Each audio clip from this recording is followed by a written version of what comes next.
माला श्लोक 16-16।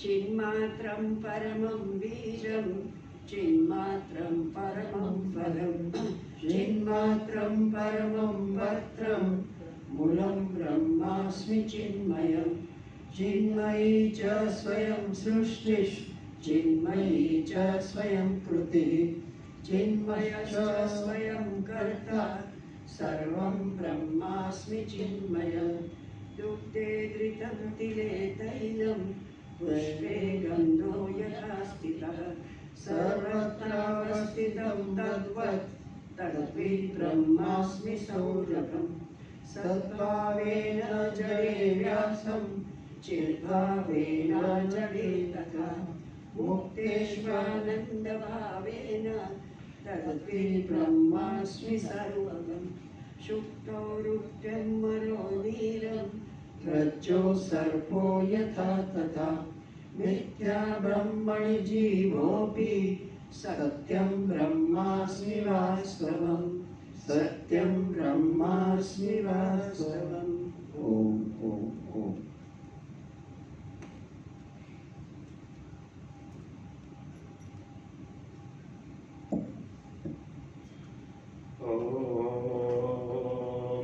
ब्रह्मादिभ्यो ब्रह्म विद्या संप्रदाय कर्तृभ्यो वंश ऋषिभ्यो महद्भ्यो नमो गुरुभ्यः।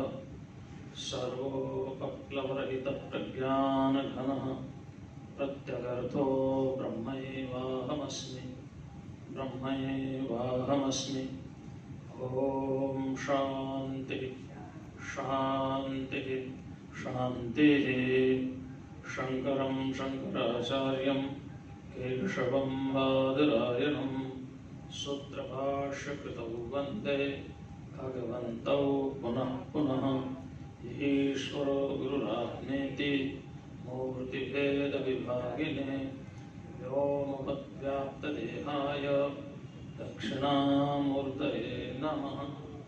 ओम शांति शांति शांति। विचार पर विचार चल रहा है। वेदांत में विचार किसे कहते हैं? कल बताया था कि ये सारा का सारा संसार अज्ञान से प्रकट हुआ है और ज्ञान से ये विलीन हो जाता है। अच्छा, जाता कहाँ है? जैसे स्वप्न पुरुष का स्वप्न में दिखाई देने वाले पदार्थ कहाँ जाते हैं? थे ही नहीं, थे ही नहीं, जाएंगे कहाँ? पैदा होंगे तो जाएंगे ना। केवल प्रतीति मात्र थी, है ना। प्रतीत हो रहे थे कि नदी है, ऋषिकेश है, हरिद्वार है, रेलवे स्टेशन है, गंगा जी बह रही है ना, भगवान शिव जी का मंदिर है, कृष्ण जी का मंदिर है। जो भी कुछ हो रहा था सब प्रतीति हो रही थी, थे नहीं। और जब बोध हो गया तो प्रतीति समाप्त हो गई। तो जैसे स्वप्न काल में स्वप्न दृष्टा पुरुष के स्वाप्निक पदार्थ मिथ्या होते हैं, केवल प्रतीति मात्र रहते हैं, ऐसे ये संसार भी प्रतीति मात्र है। उस हिरण्यगर्भ विराट पुरुष का जैसे ही हमें बोध हो जाता है और हम उसके साथ एक हो जाते हैं तो फिर ये संसार रहता। तो अज्ञान प्रभाव, अज्ञान से पैदा हुआ, अज्ञान माने माया है। और संकल्पो विविधः, इसका कर्ता कौन है? संकल्प। हमारा संकल्प ही तो हमारा जन्म मरण का कारण है। भगवान का संकल्प ये सृष्टि है, हमारा संकल्प हमारी सृष्टि है। दो सृष्टि है, एक ईश्वर सृष्टि है, एक जीव सृष्टि है। ये जो समष्टि है वो ईश्वर सृष्टि है, समष्टि में जो व्यष्टि हो गए वो जीव सृष्टि है। मानव वृक्ष ईश्वर सृष्टि है, लेकिन ये कुर्सी ये जीव सृष्टि है। जीव ने वृक्ष नहीं बनाया, लकड़ी नहीं बनाई, लकड़ी को मॉडिफाई करके चेयर बनाई है। ऐसे ही परमात्मा के संकल्प से सृष्टि पैदा हुई और हमारे संकल्प से हमारी सृष्टि पैदा हुई जो सीमित है, जितना परिवार है, भाई है, बंधु है, रिश्तेदार है, धन है, दौलत है, संपत्ति है, वहीं तक है। हमारी सृष्टि हमारी संकल्पना वाली है, परमात्मा की सृष्टि परमात्मा की संकल्पना वाली है। हमारी सृष्टि हमें बांध करके रखती है और परमात्मा की सृष्टि ऐसे है जैसे एक मायावी होता है, वो दूसरों को तो प्रभावित करता है लेकिन स्वयं माया से प्रभावित नहीं होता।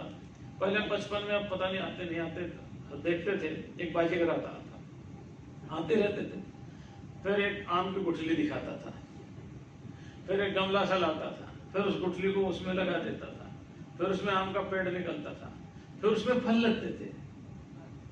मतलब अब वो हमारे मन को बांध के रखता था, क्या करता था वो तो वो जाने, लेकिन वो जादू तो दिखाता ही था, जादू तो दिखाता ही था ना।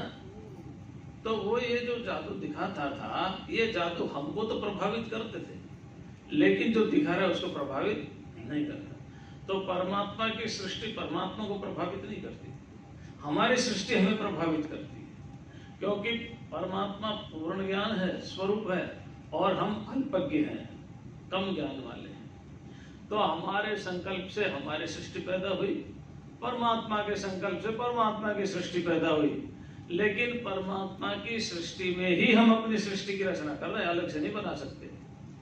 ठीक है, क्योंकि उपादान कारण वही है, निमित्त कारण वही है। केवल लकड़ी को मॉडिफाई करके कुर्सी बना सकते हैं, टेबल बना सकते हैं, है ना, हैं? खिड़की दरवाजे बना सकते हैं, लेकिन लकड़ी नहीं बना सकते। ऐसे ही जीव, ये शरीर ये परमात्मा का बनाया हुआ है, बस इस शरीर में मैं बुद्धि कर सकते हैं, ये मेरा है, ये मेरा भाई, ये मेरी बहन, ये मेरी पत्नी, ये मेरे पति, ये मेरी जमीन, ये मेरा खेत, ये मेरा मकान, ये मेरी गाड़ी, ये मेरा घोड़ा। तो इसमें मैं बुद्धि करके अपनी सृष्टि पे फंस सकते हैं बस। ठीक है ना। तो इसलिए इसका कर्ता कौन है? सृष्टि का संकल्प। किसका संकल्प? जीव सृष्टि का जीव का संकल्प, और विश्व सृष्टि का परमात्मा का संकल्प। ये विचार करना चाहिए। एतयोर्यदुपादानम् एकं सूक्ष्मं सदव्ययम् यथैव मृतघटादीनां विचारः सोऽयमिदृशः। और विचार कैसा होना चाहिए? एतयोः माने इन दोनों का, सृष्टि का और संकल्प का, है ना। उपादान माने मेटीरियल कॉज, उपादान कारण। सत एकमात्र सत है, तीन कारण में, एक निमित्त कारण, एक उपादान कारण और एक साधारण कारण। जैसे एक घड़ा बनाया, घड़े में कुम्हार हो गया निमित्त कारण, मिट्टी हो गई उपादान कारण, और कुम्हार की पत्नी है, गधा है, चाक है, जो कुछ भी है सब वो हो गए साधारण कारण, है ना। वो सब साधारण कारण। ऐसे काल है, देश है, ये सब साधारण कारण है। लेकिन माया, अज्ञान, अविद्या, प्रकृति, ये सृष्टि का उपादान कारण है, ईश्वर इसका निमित्त कारण है। लेकिन यहाँ ऐसा है कि जैसे स्वप्न में स्वप्न पुरुष पदार्थों का देखता है, तो वही उसका निमित्त कारण होता है और वही उसका उपादान कारण होता है। परमात्मा जगत को बनाने के लिए अलग से कोई मटेरियल लेकर के नहीं आता कि कोई मैटर होगा, कोई पदार्थ होगा, कोई द्रव्य होगा, कोई प्रकृति होगी, चलो उससे जगत बनाना। नहीं, अपने ही अंदर से, अपने ही शक्ति के द्वारा, अपनी माया को प्रकट करके और ये सारा विश्व प्रपंच रचा करके खड़ा हो जाता है। तो इस जो सृष्टि हमें दिखाई दे रही है, ये चूंकि है, भले जैसी दिखाई दे रही वैसी ना हो, पर है तो ना तो नहीं कर सकते हैं। सन्नाप्य सन्नाप्य भयात्मिकानो, भिन्नाप्य भिन्नाप्य भयात्मिकानो, सांगाप्य संगाप्य नंगाप्य भयात्मिकानो, महद भूता निर्वचनीय रूपा। ना हम इसको ना कह सकते, ना हाँ कह सकते, ना इसलिए नहीं कह सकते कि हमें दिखाई दे रही है, इसलिए नहीं कह सकते कि जब बोध होता है तो ये रहती नहीं है, जैसी दिखाई दे रही वैसी नहीं रहती, बदलता रहता, परिवर्तन होता रहता है। तो अगर है तो इसका उपादान भी है ही होना चाहिए, नहीं सत्य ही होना चाहिए, रियल होना चाहिए। अगर नहीं है तो फिर है ही नहीं, तो उपादान के बारे में क्या सोचना। तो इस जगत का, इस प्रकृति का उपादान कारण कौन है? एतयो हो, इन दोनों का, यानी सृष्टि और संकल्प का। यद उपादानम, जो उपादान है, यानी मैटेरियल कॉज है ना, जिससे, जैसे सोना है, सोने से एक ने अंगूठी बना ली, एक ने हार बना लिया, एक ने कान का कुंडल बना लिया, एक ने कंगन बना लिया, एक ने हाथ का कड़ा बना लिया, ठीक है। अब है सब अलग अलग, लेकिन है मूल में क्या है? सोना है। सोना है तो ये सारे आभूषण हैं, आभूषण नहीं है तो भी सोना है, लेकिन सोना नहीं है तो आभूषण नहीं है। अगर स्वर्ण है तो आभूषण है, स्वर्ण नहीं है तो भी आभूषण नहीं है, और आभूषण नहीं है तो भी स्वर्ण है, सोना है।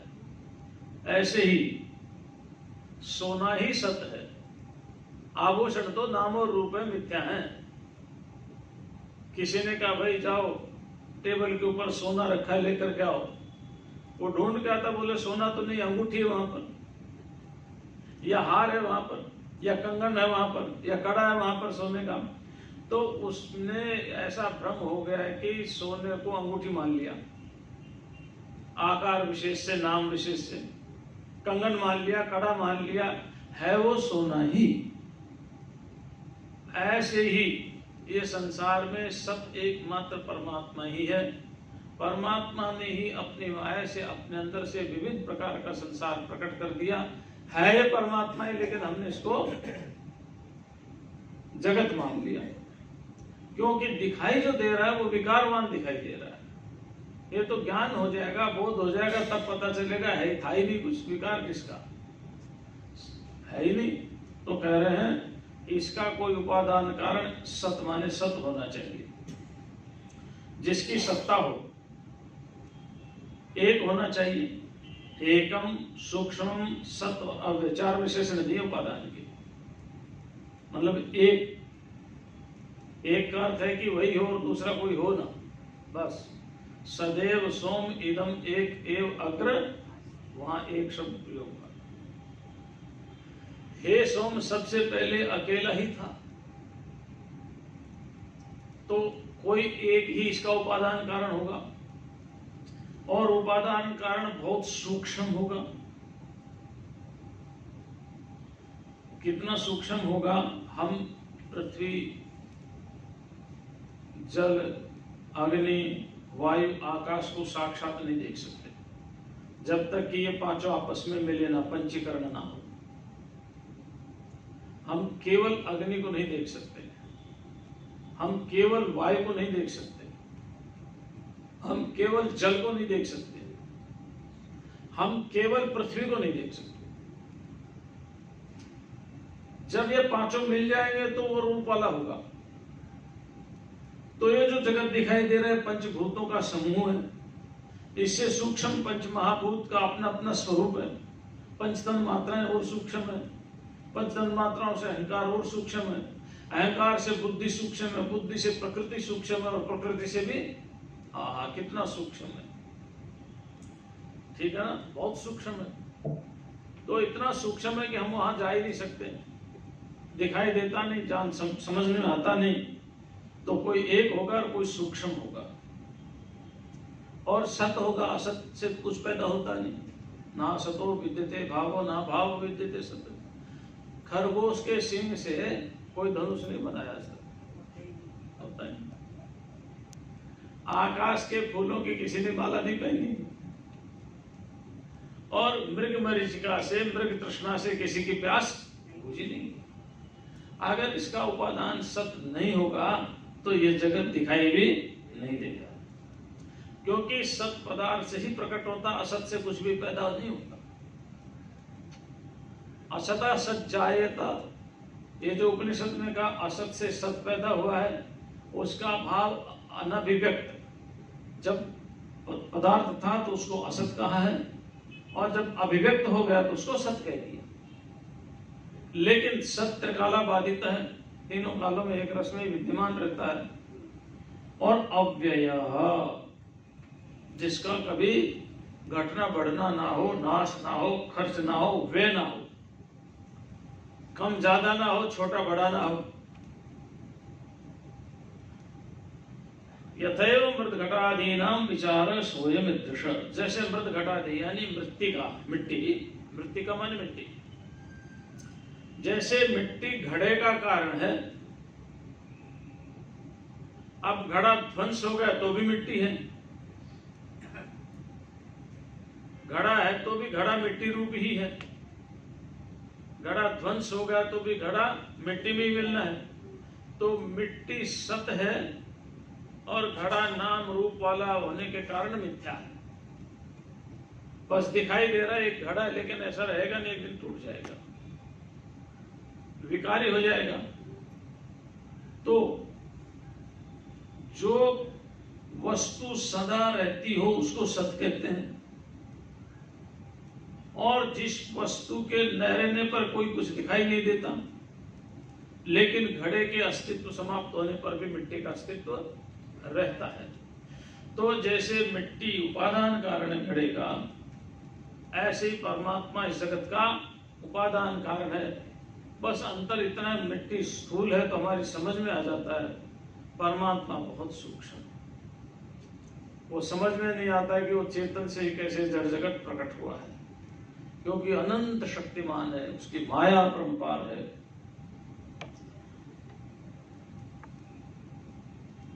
अहमेकोपि सूक्ष्मस्य ज्ञाता साक्षी सदव्ययः तदं नात्र संदेहो विचार सोऽयमीदृशः।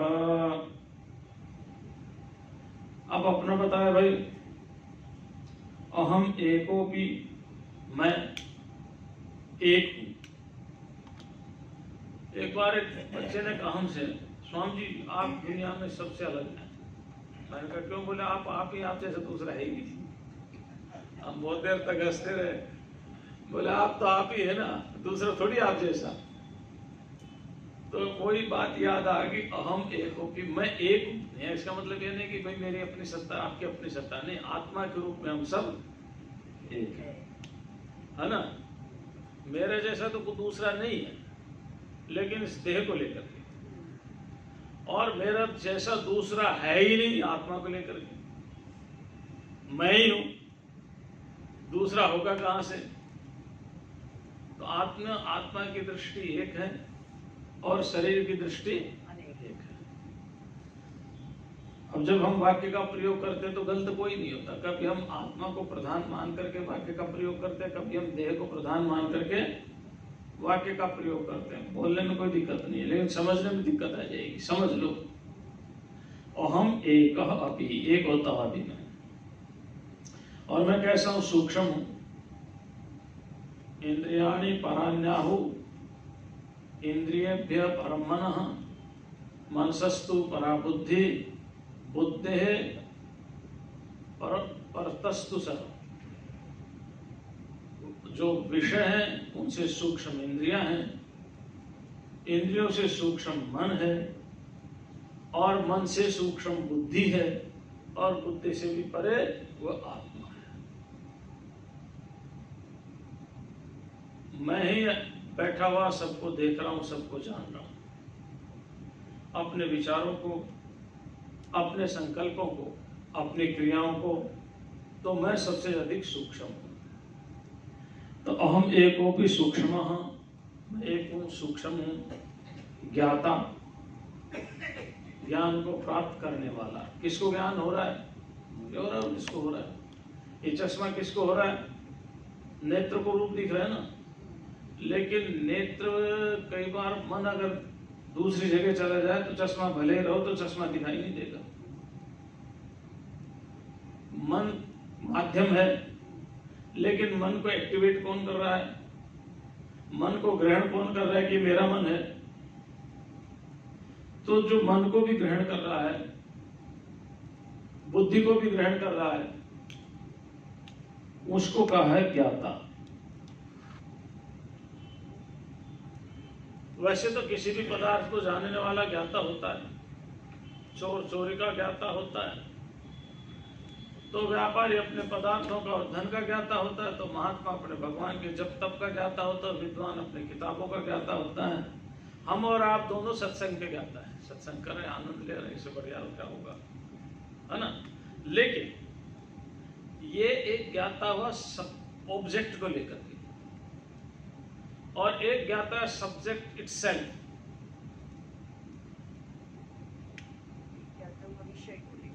वो विषय को लेकर के, भाई मैं ये चश्मा जान रहा हूं, लेकिन ये जो जान रहा है ये सारा ज्ञान उसका अपना ही है, और वो ज्ञान एक ही होता, अनेक नहीं होता। तो ज्ञाता साक्षी ही, एक है दृष्टा और एक है साक्षी, दो शब्द है ना। तो दृष्टा और साक्षी में क्या फर्क है? दृश्य के कारण उसको दृष्टा कहते हैं, और साक्ष्य के कारण उसको साक्षी बोलते हैं। दृश्य सारा जगत, और हमारी मनोवृत्ति है साक्ष्य। तो जो संसार को देख रहा है वो दृष्टा है, और संसार को देख करके अनेक प्रकार की कल्पना कर रहा है, अच्छा या बुरे की, ग्रहण या त्यागने की, जैसी भी उसकी भावना है, उससे मन में वृत्तियां पैदा हो रही है। इन वृत्तियों को जो देखने वाला है उसको साक्षी कहते हैं, क्योंकि दृश्य है नहीं वहां पर, तो आप उसको दृष्टा कैसे कहेंगे? विचार तो दृश्य है नहीं, वो तो बहुत सूक्ष्म है। जब दृश्य होगा तो दृष्टा कहलाएगा ना, दृश्य तो है नहीं। इसलिए अंतःकरण की वृत्ति को जानने वाले को साक्षी बोलते हैं। और सत है, अव्यय है, तदम नात्र संदेहो,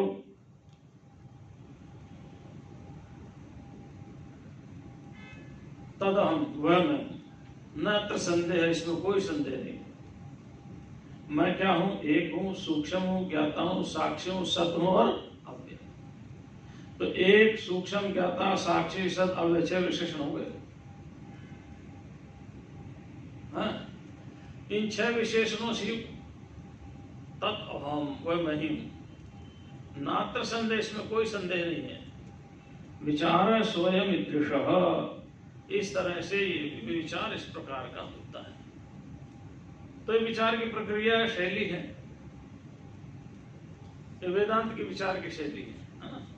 विज्ञान के विचार की शैली अलग है, योग के विचार की शैली अलग है, सांख्य के विचार की शैली अलग है। हर एक के अपने अपने विचार की शैली अलग अलग है। यहां जो है ये वेदांत है। वेदांत में विचार की शैली क्या है? केवल ज्ञाता को देखना है, उसका अन्वेषण करना है, या ज्ञान स्वरूप जीव का अन्वेषण करना है। तो मैं नहीं हूं, ये विचार है, इस तरह का विचार इस प्रकार का होता है। अब देखो व्याख्याएं तो बहुत हो सकती हैं। फिर आत्मा अनात्म विवेक, आत्मा और अनात्मा का बोल। आत्मा विनिष्कलो हेको देहो बहुविरावृतः तयोरैक्यं प्रपश्यन्ति किमज्ञान मतः परम। अब देह और देही के बारे में बात कर रहे हैं। भगवान कृष्ण ने दूसरे अध्याय में शरीर और शरीरी, देह और देही बात कही है ना, क्योंकि सबसे पहले व्यक्ति शरीर को देखता है, वो देह को देखता है, देह को जानता है। इसलिए कहा कि एक देह है, एक देही है, एक धन है, एक धनी है। समझ गया ना? तो जो धन है वो धनी नहीं है, जो धनी है वो धन नहीं है। धन जिसका है उसको धनी बोलते हैं। देह आत्मा नहीं, आत्मा देह नहीं है। देह जिसका है उसको देही बोलते हैं। तो देही माने आत्मा।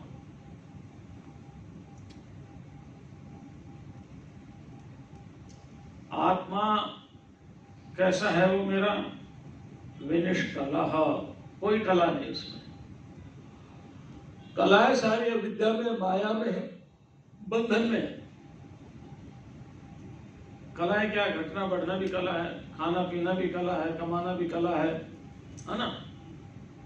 जितनी क्रियाएं वो सब कला में हो, चाहे कैसी भी क्रिया हो। मैं माला फेर रहा हूं, माला फेरना एक क्रिया है, ये भी कला है, क्योंकि फेरना बंद भी हो जाएगा, फिर चालू हो जाएगा, फिर बंद हो जाएगा, और फेरते फेरते कैसे नींद आई तो माथा माइक पे बजेगा, फिर श्रोता कहेंगे महाराज कथा सुना रहे हैं, सो रहे हैं, ऐसे बजेगा। तो जो क्रिया है वो सब कला है। चंद्रमा की कितनी कलाएं हैं और पुरुष की कितनी कलाएं हैं? षोडश कलम पुरुषम भरद्वाज वेत्था ना हम वेदमी। क्या तुम 16 कला वाले पुरुष को जानते हो? पुरुष की 16 कलाएं।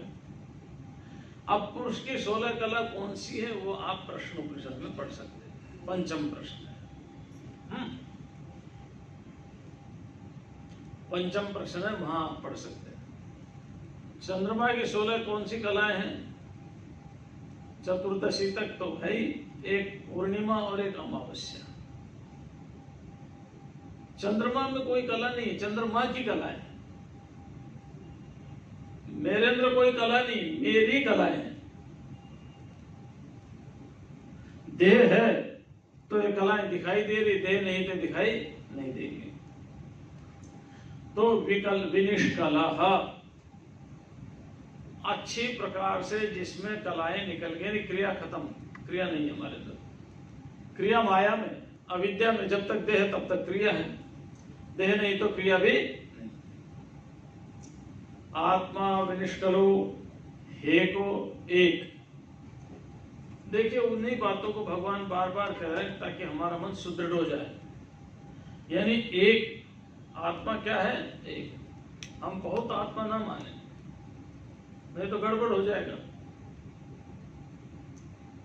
देह बहुत है, जीव बहुत है, चिदाभास बहुत है ना, अनेक, अनंत नहीं अनेक। चिदाभास अनेक है, लेकिन चित्त माने चैतन्य एक ही है। आभास अनेक है, उसमें जो आभास में चैतन्य हो रहा है वो एक ही है। चैतन्य में भेद नहीं, आभास में भेद हो सकते रहो, कोई बात नहीं, लेकिन चैतन्य में भेद नहीं है। तो आत्मा विनिष्कल, आत्मा कला रहित है। इसीलिए अध्यात्म रामायण में हनुमान जी पूछते हैं, भगवान आप कौन है? राम जी से। राम जी बोलते हैं कि हनुमान जी सीता जी से पता करो। सीता जी के पास पते चले गए, माता जी प्रणाम, ये राम कौन है? बोले कोई नहीं है ही नहीं कुछ, इनमें कोई पराक्रम ही नहीं है, कोई साहस नहीं, कोई धैर्य नहीं, कुछ नहीं है राम। तो बोले वो लंका में रावण को किसने मारा था? बोले मैंने मारा था। सीता जी क्या बोली? युद्ध किसने किया था? मैंने किया था। तो बोला मैं समझा नहीं। हनुमान जी ने कहा, माता कहने लगी देखो मैं शक्ति हूं, शक्तिमान है। शक्तिमान शक्ति को लेकर के ही कुछ कर सकता है, नहीं तो कुछ नहीं कर सकता। अब मान लो एक शरीर है, उसमें प्राण निकल गए, है ना। अब रो रहे सब, मेरे क्यों रो, अभी तो है ना ये। लेकिन प्राण निकल गए तो बोल नहीं पाते, यानी शक्ति निकल गई तो न बोल पाता। एक राजा थे, उन्होंने एक हाथी पाल रखा था और राजा को हाथी बहुत प्रिय था। घोषणा करवा दी, जो इसके मरने की सूचना देगा उसकी प्राण ले लूंगा। एक दिन हाथी मर गया। अब ये सूचना कौन दे राजा को? सूचना देनी जरूरी, नहीं तो फिर वैसे फांसी पर चढ़ा देगा। तो राजा ने, उसने मंत्रियों ने मुनियादी फिरवा दी, सूचना भिजवा दी। जो कोई इसकी सूचना राजा को देगा कि उनका हाथी मर गया, उसको बहुत भारी इनाम दिया जाएगा। तो पहले इनाम जमीन दे देते थे, भाई चलो 10 गांव तुम्हारे, है ना, उसको 1 जिला दे देंगे बस, और क्या करेंगे। तो एक व्यक्ति आया, बोले मैं बता दूंगा, शर्त मंजूर होगी, पैसे ले लिए। अब राजा के पास गया, बोले महाराज आपका हाथी तो बहुत अच्छा था, पर महाराज आपका हाथी तो इतना अच्छा था, कल से जंगल में लेटा हुआ है, भूखा, कुछ खाया नहीं, बहुत अच्छा हाथी था आपका। धीरे धीरे बोला उसमें प्राण भी नहीं चल रहे इतना। राजा ने कहा तो मर गया। बोले ये मैं नहीं कहूंगा, ये मैं कैसे कह सकता हूं मर गया, वो कोई गति नहीं कर रहा, कोई चेष्टा नहीं कर रहा, पैर हाथ पैर नहीं हिला रहा, सांस भी नहीं ले रहा। तो बोले मर गया। बोले नहीं ये मैं नहीं कहूंगा।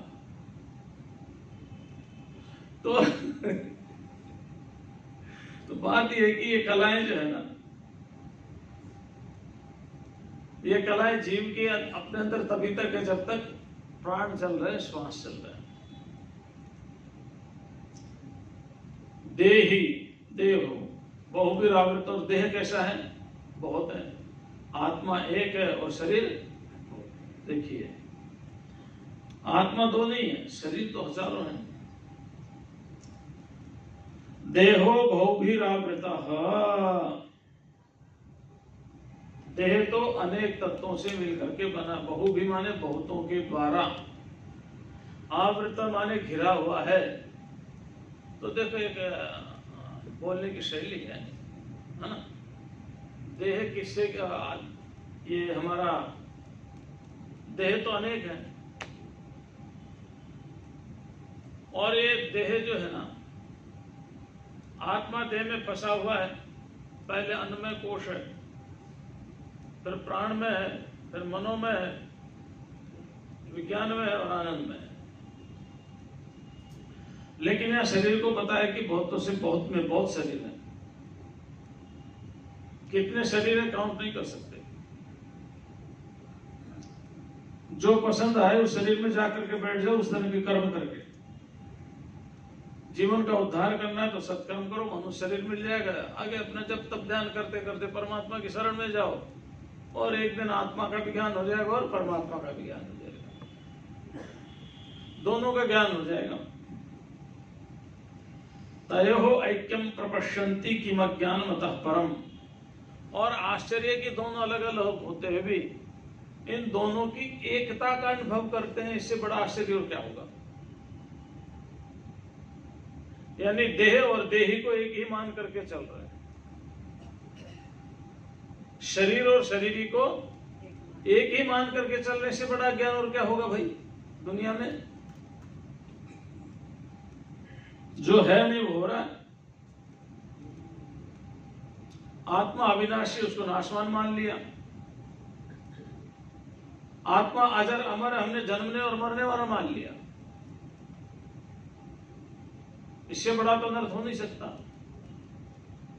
तयो ऐक्यम प्रपश्यन्ति, और उनकी एकता का अनुभव करते हैं। तो आत्मा विनिष्कल है और माया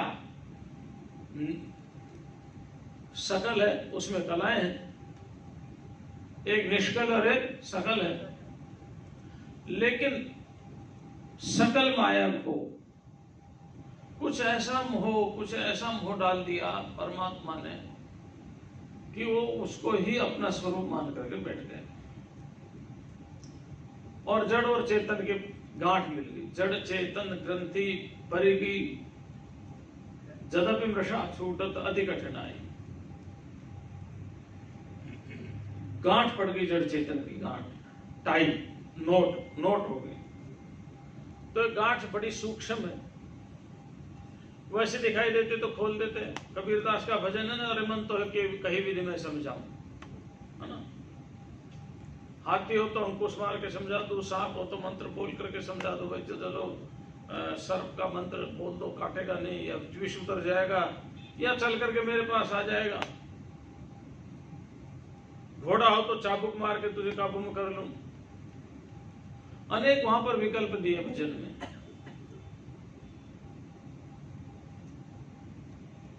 लेकिन मन को अपना जब मान लेते हैं तो फिर अज्ञान आ जाता है, फिर जन्म मरण शुरू हो जाता है, फिर हम आत्मा को भूल जाते हैं, आत्मा को विस्मृत कर देते हैं फिर हम, क्योंकि अब हमने मान लिया यही मैं हूं। तयोः ऐक्यम, उनकी एकता का अनुभव होता है। इससे बड़ा और अज्ञान क्या होगा?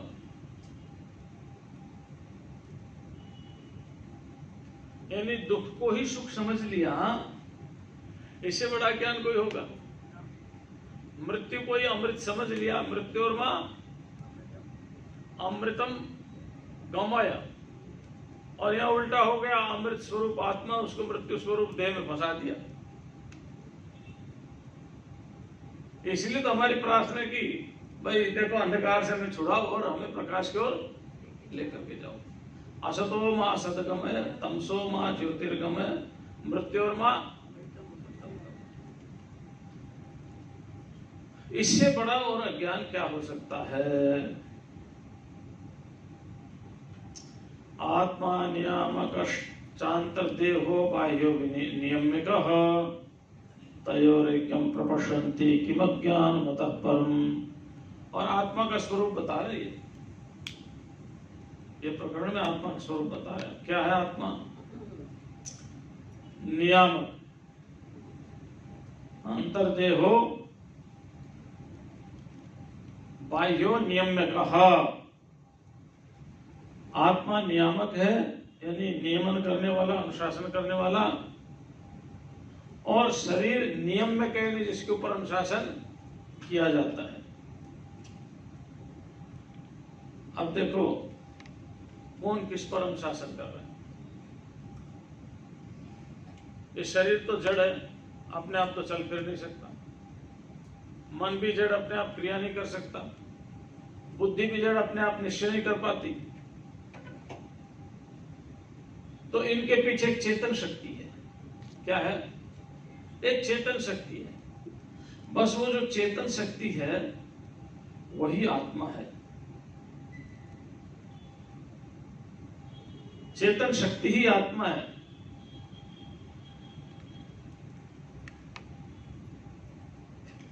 जो सबका नियमन करती है।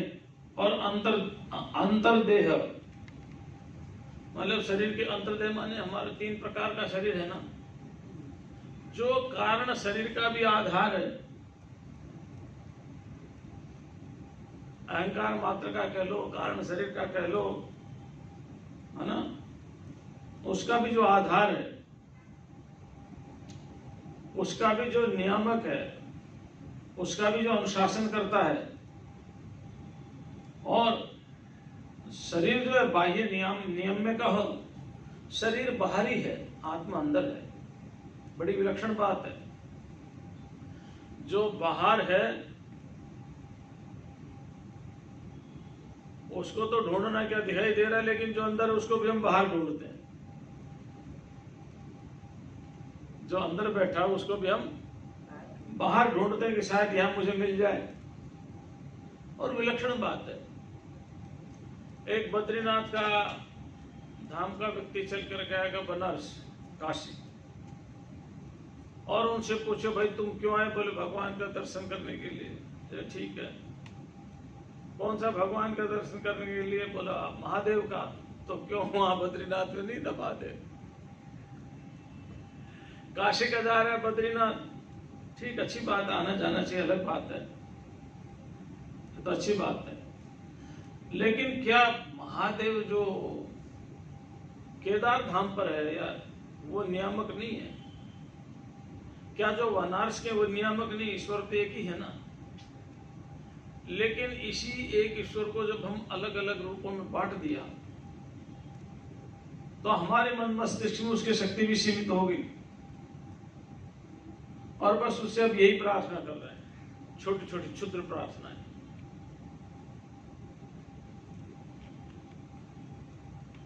तो आत्मा नियामक है, अंदर है, देह बाहर है, और नियमक है। तयोर एकम प्रपश्यन्ति, इनकी जो एकता का अनुभव करता है, इससे बड़ा ज्ञान क्या हो सकता है? यानी धन, संपत्ति। भागवत में बड़ी सुंदर प्रसंग आता है राजा बलि का। जब दोपहर में सब कुछ दान कर दिया तो भगवान ने कहा तू तो बड़ा झूठ बोलता है, तीसरा पैर बताओ कहाँ रखो। तो प्रहलाद ने बहुत सुंदर बात की, भगवान आपने मेरी संपत्ति को नापा ना दी। जिसकी यह संपत्ति वो तभी है, भले उस समय देह दृष्टि से ही कहा हो, लेकिन इसका अर्थ है सूक्ष्म में अवस्था में वो ऊंचाई पर पहुंच गए साधना के द्वारा। तो अभी तो है,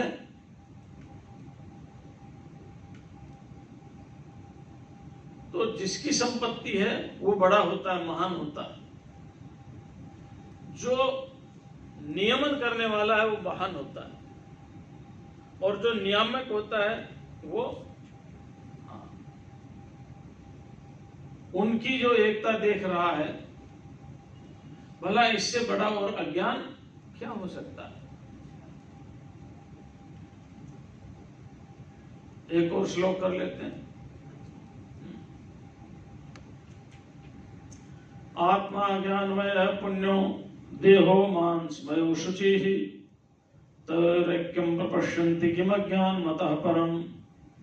आत्मा ज्ञानमय पुण्यः, आत्मा ज्ञान स्वरूप है और पुण्य है। देह मांस का लोथड़ा और कुछ भी नहीं है, और अपवित्र है।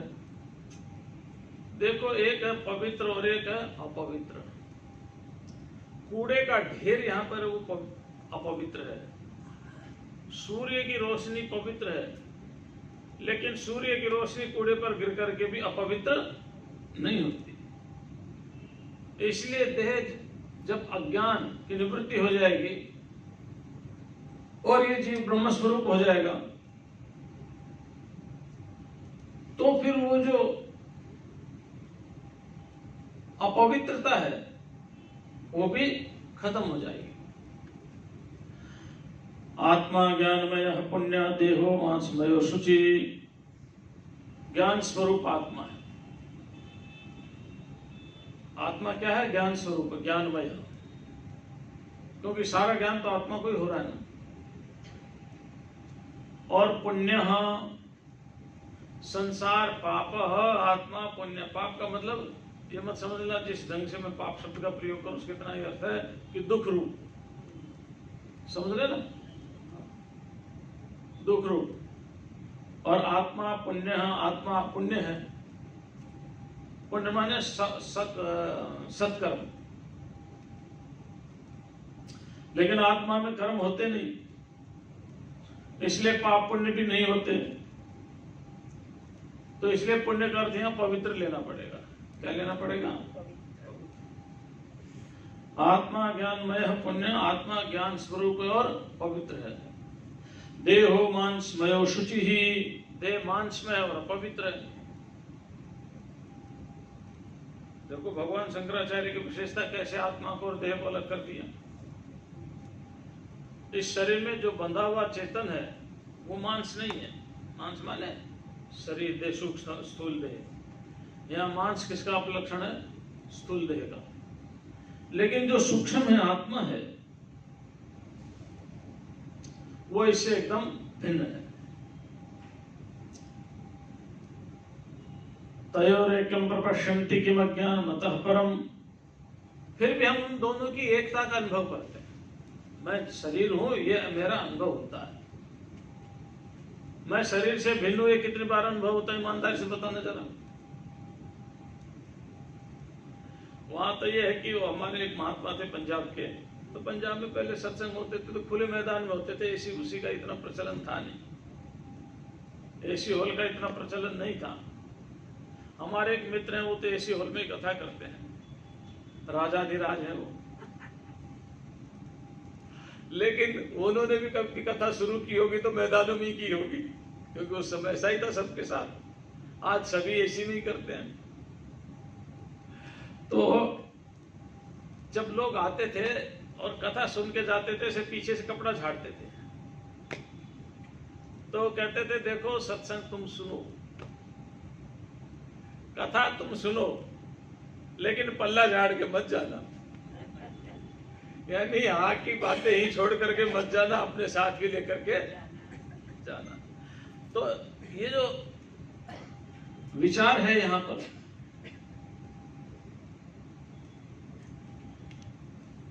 तो पुण्यमय करते हैं पवित्र से है, क्योंकि आत्मा में पुण्य और पाप होता नहीं, तो इसलिए कभी कोई शब्द ऐसा आ जाए तो अब तक के सत्संग से पल्ला मत झाड़ लेना, उसका प्रयोग करना, कौन सा शब्द किस प्रकरण में किस भाव को प्रकट कर रहा है, समझ रहे हैं ना, कौन सा शब्द किस प्रकरण में किस भाव को प्रकट कर रहा है।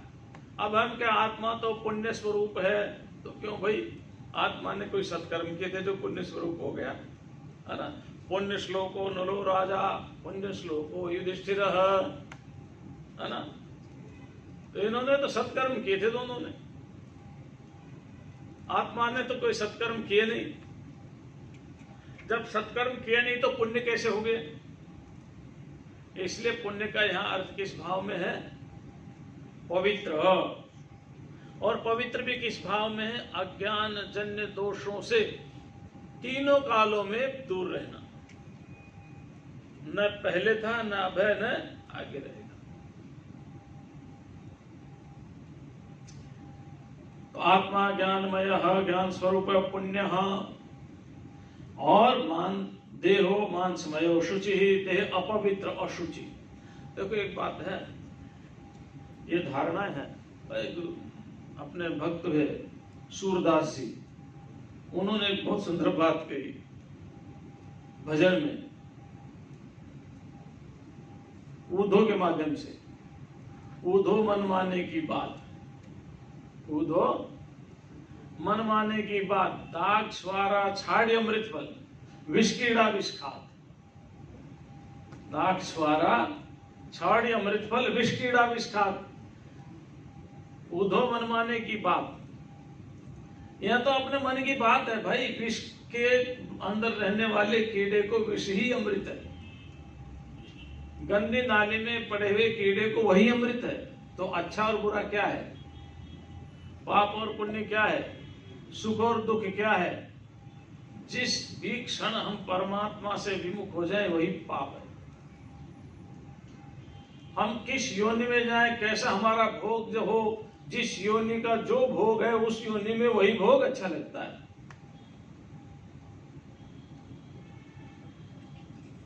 इसलिए कभी कभी शब्दों का अपने भाव लेना पड़ता है। तो पवित्र माने अज्ञान और अज्ञान के कार्यों से कभी संबंध जिसका रहा ही ना हो, कभी ना रहा हो। अब है संबंध तो नहीं है, मान लिया। मान लेने से संबंध होता नहीं है। सूर्य की रोशनी गुलाब के फूल पर पड़ रही है और सूर्य की रोशनी कीचड़ में पड़ रही है और कीचड़ में पैदा होने वाले कमल पर भी पड़ रही है। अब बताओ, सूर्य की रोशनी कीचड़ में लिपायमान हुई या कमल के फूल में लिपायमान हुई या गुलाब के फूल से लिपायमान? वो तो निर्लेप है। हमने मान लिया कि यार ये गंदा है, यार रोशनी ये गंदी होगी, इस रोशनी से काम नहीं चलाते, दूसरी रोशनी से चलाते हैं।